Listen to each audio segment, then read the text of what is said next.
So my name is Isaac. I'm umpiring, a game developer at Bee Xploring Studio. So you're making money, eh? You're making bank. Money. Yeah, we started together. So I'm also not easy. Apps, animations, illustrations, creatives, and more from Uganda, all in one place. This I had to see for myself. When my friend Isaac invited me for an app launch about bees, I thought it sounded crazy.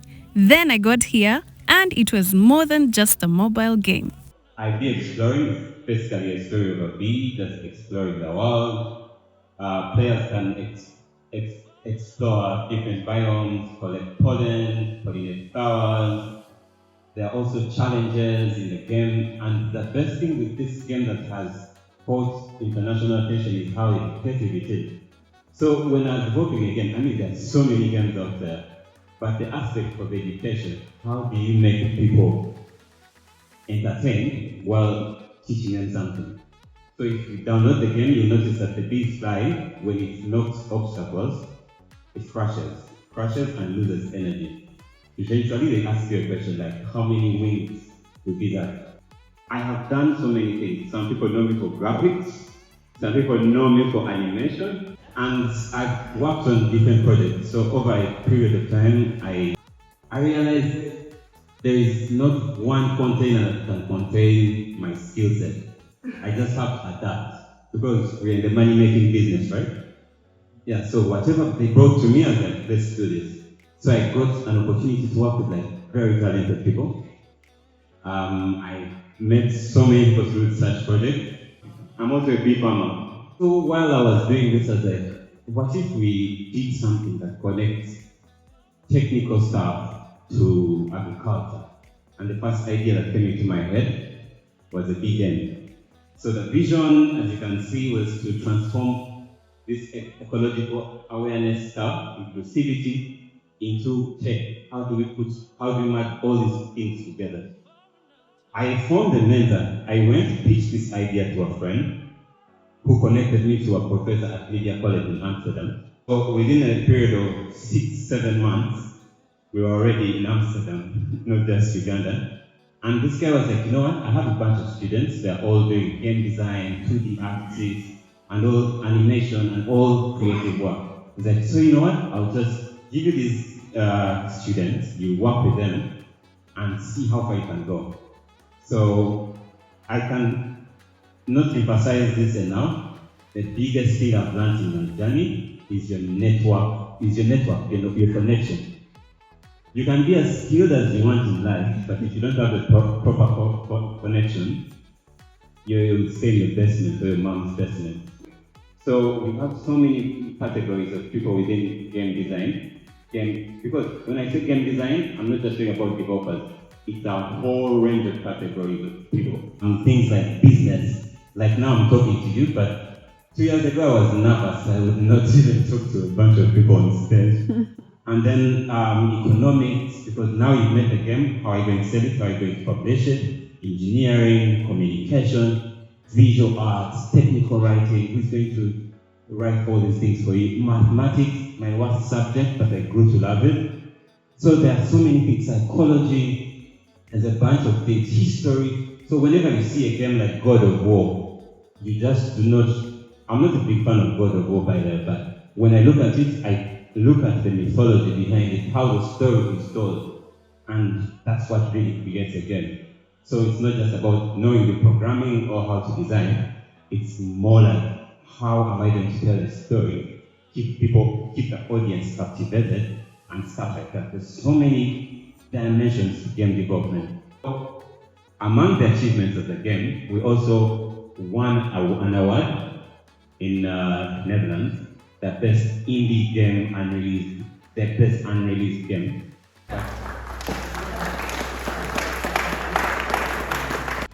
I also was so lucky, I got funding from Private, which is the Swiss Arts Council, to have a trip to Switzerland last year. I was there for about 3 months. They funded my research trip. I had to go to all these different shows, popcorn and game show, Hero Fest. I visited the Museum of Games located in Lausanne. So imagine you go to a museum in Switzerland and you find Mweso, Mweso, the African game, our own game. And we don't have it in our museum here. When we talk about games, most people think it's video games or something, but even creating a card game is something so impressive. So there's like so much history, how people played games, what were the importances of games during those days, and where gaming has reached up to now. And for me, the best thing is culture. Every culture has its own games. We might play Call of Duty and one, but culture is a very important aspect of gaming. Why do we play Mweso? Why do we play Matatu? I don't know if all countries have, do you know what Matatu is? Yeah, but they have the same cards, but they play poker with them. Yeah, the card game. So everyone has a different reason why they play. I know lots of you are very good artists here, but one thing I feel like we lack is a network, is a collaboration environment, where if I need a 2D artist, where will I go to? Who will I talk to? So I'm very proud of what Kelele has done, because we can all sit here in one place as a game dev, as an artist, as someone who is doing craftsmanship, so many different things just in one place. And that's the biggest thing I feel like we can do as Ugandans. And what if we had a community where if you're anything into multimedia, you know what is happening. So that if you have an idea, if you're a storyteller and you're like, no, I have this great story, I want it to be animated, maybe make it a video. What Sebastian was talking about, like we don't have culture here. So if we could talk about something, what community would I use? One key thing I'll talk about is when you're creating, have a theme. Sometimes we create because we love creating, but there are some things like conservation, inclusivity, cultural exchanges, and these are themes that people are willing to give you money for. Cosplay. I don't know, here I saw like 2 people doing cosplay at Big Space and everyone was looking at them, oh my god, what's that? Imagine seeing your character, being someone dressing up as your character, right? Think Kelele, because of what they're doing. Can't practice. Because what they're doing is giving all of us a platform. Yeah, because we have artists, she has very beautiful work that we've never heard of, but because of Kelele, I'm seeing very beautiful things. By the way, if we have our own access, this is something that people will pay so much money for. More than 50 euros. It's very beautiful work. But then the question is, how do we get access to this? So because of what Kelele has done, I am very proud to be associated with him, Mr. Toby. Thank you, sir. I'm from Tekanatari, and we are a dynamic development company that specializes in system and platform, also digital and animation creation, and then also we do double in app and website creation. So this game is based in the spirit realm. We have animals that were extinct, so her mission is to revive the extinct animals and bring them back to life. Then the next one, which is also still under development, but the concept came from people who are unconscious, or maybe people who are in comas. When this conversation came up, we're thinking, what do they be thinking? Do you think they're reliving their lives? What type of dreams are they having? And then we came up with this idea of like, what if they're just trying to fight to come back to life? An animation we're also creating is Akara and the Cosmic Serpent. This is an animation about a girl called Akara who meets a cosmic serpent. He's a god. So that's the synopsis of this. You don't have to be perfect at drawing. You don't have to be, the best 3D design. All I want you to have is some interest. And your one interest would lead you to other paths that you wouldn't have thought of in the beginning. So one of the things you can do or work on a game, let's say, there's coding, but there's other things like costume design, there is character design, there is environmental design, there is obviously vocals, When I'm talking about vocals, there is the soundtrack and everything. Then there's the audios. You can be one of the actors, like the voice actors. Yes, there's the voice acting. Also, you can be a director. You can direct the pictures that are happening, or how the screen is going to the screenplays. Yeah, the visual, everything. Yes. But also another thing I would say is once you pick something that you like, let's say you are into fashion, you now become a costume designer.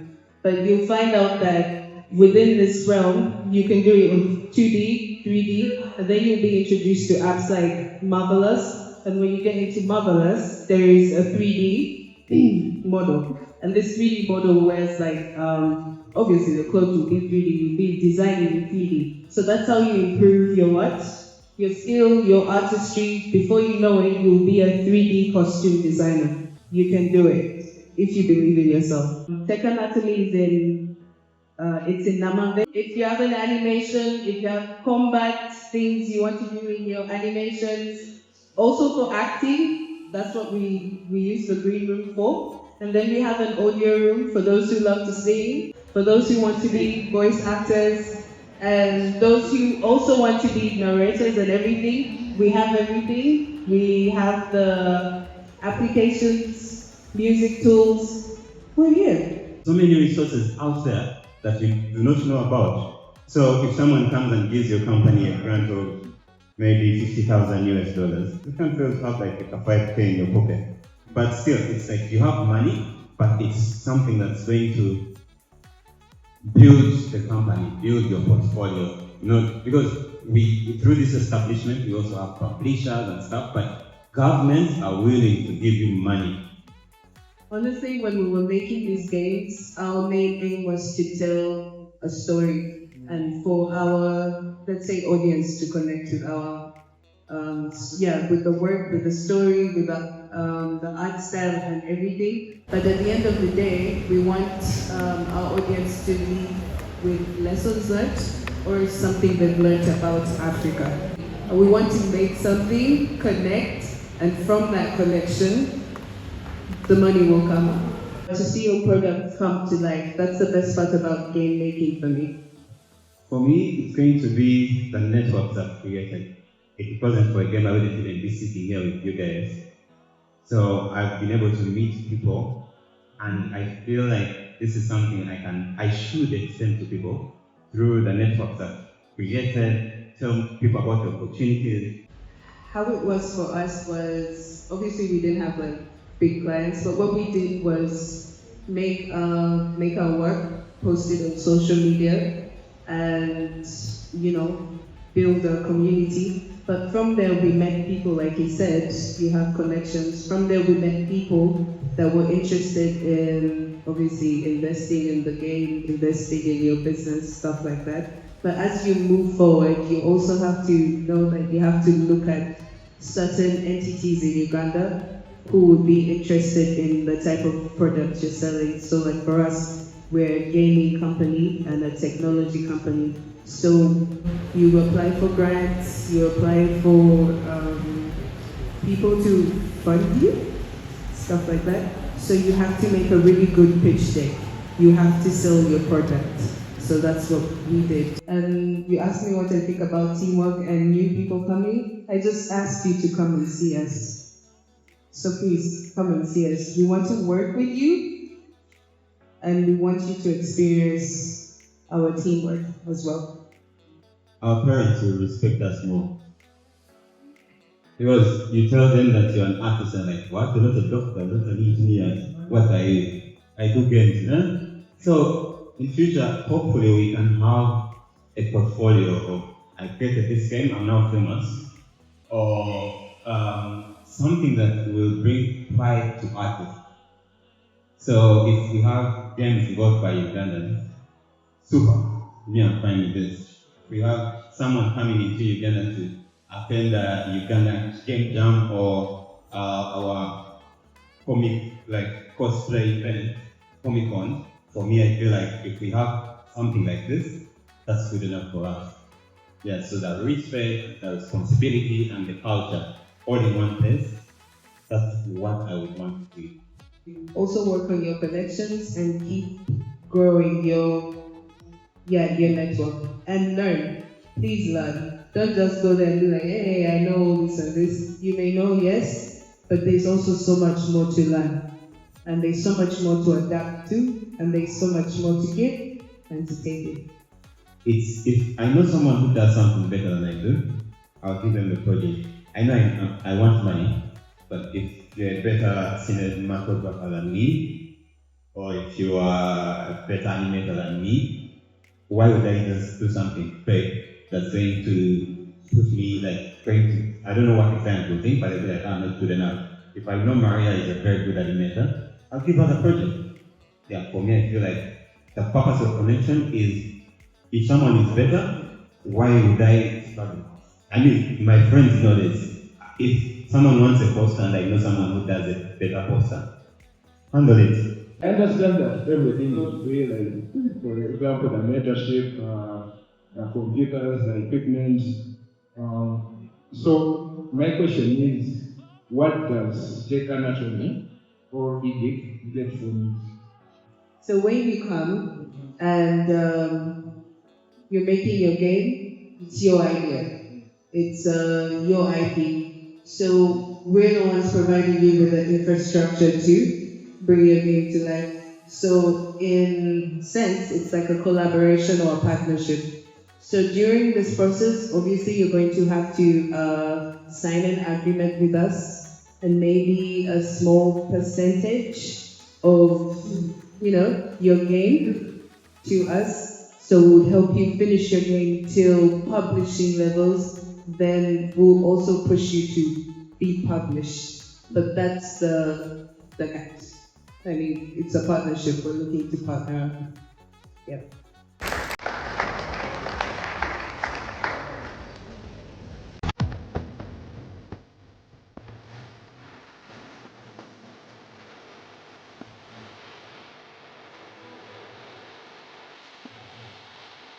Play the right card, you mostly have to match what is on the table here, on the side here. When you match it correct, you have high chances of winning. Okay. Yeah. So how many people can play this game? One versus one. One versus one. For now, maybe in the future there will be 4 players. Yes, but like, is it on Google Play right now? Yes. So you're making money, eh? You're making bank. Money. Not yet. Not yet. How long ago did you create the game? This has been in 1.5 years. So you created it here in Kampala, in Uganda. Yes, in Uganda. Oh wow. Until anytime I'm free, I do add on some things into it. So what is the name of your game called? It's called Scatter Cards. Cutter.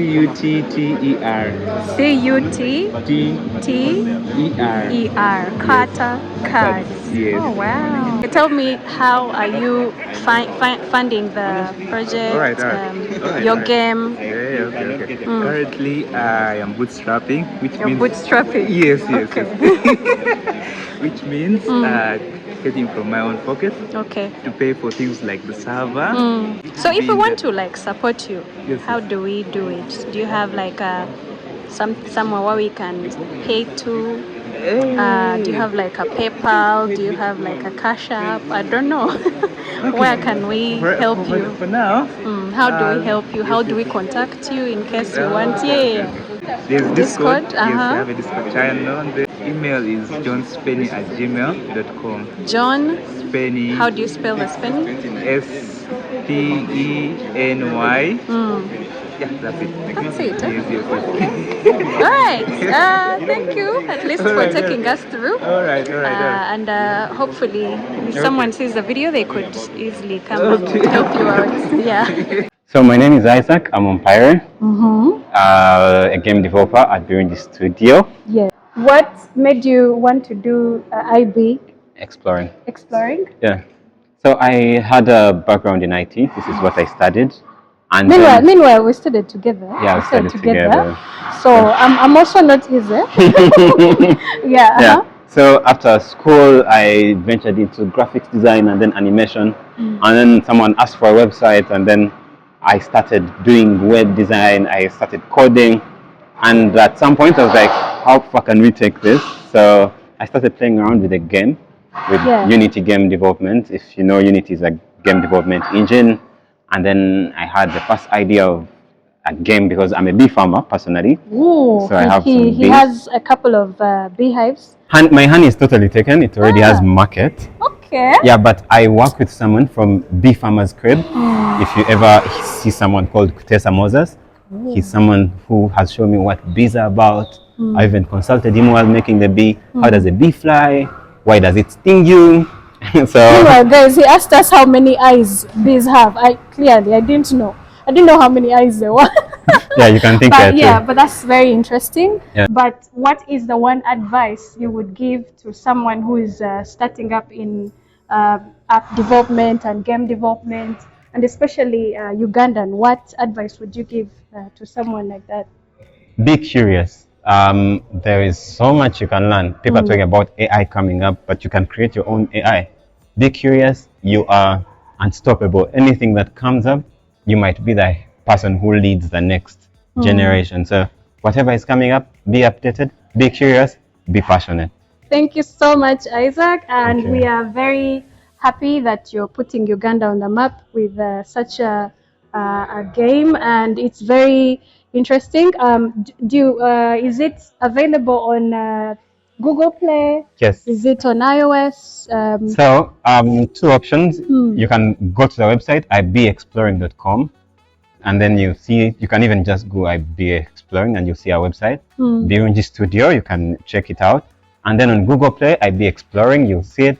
And for Apple, it's a bit stricter, so we need to finish some legal stuff before it's there, but it's only available in test flight. Yeah, so check it out, give me feedback. It's just something we can always keep developing much better, so we're looking forward to people's feedback. Thank you so much, and that has been it from this event. Shout out to you, I love your channel. Tell them, if you haven't subscribed, then you know where. Subscribe, I Subscribe. did. I subscribed. Like you here, founders are subscribing. Then who are you? Subscribe, guys. All right. Press that button. Yes, like the video. Make sure you comment. You recommend your friends, and let's keep putting Uganda on the map and developers on the map. And you never know, it could be nice. I agree. Major thank you to the I Bee Xploring app team for creating a game where people can learn about bees in a fun way. Also, thanks to the Tech Autonomy team for making creations that are really cool. This is why places like Kelele Collective exist, to bring together creatives of different backgrounds to create amazing things and learn from each other. And they always have a meetup every now and then, so be sure to check out their pages. But let me know in the comments, what do you think can be done to make our Ugandan stories to be known globally? Let me know in the comments. Bye.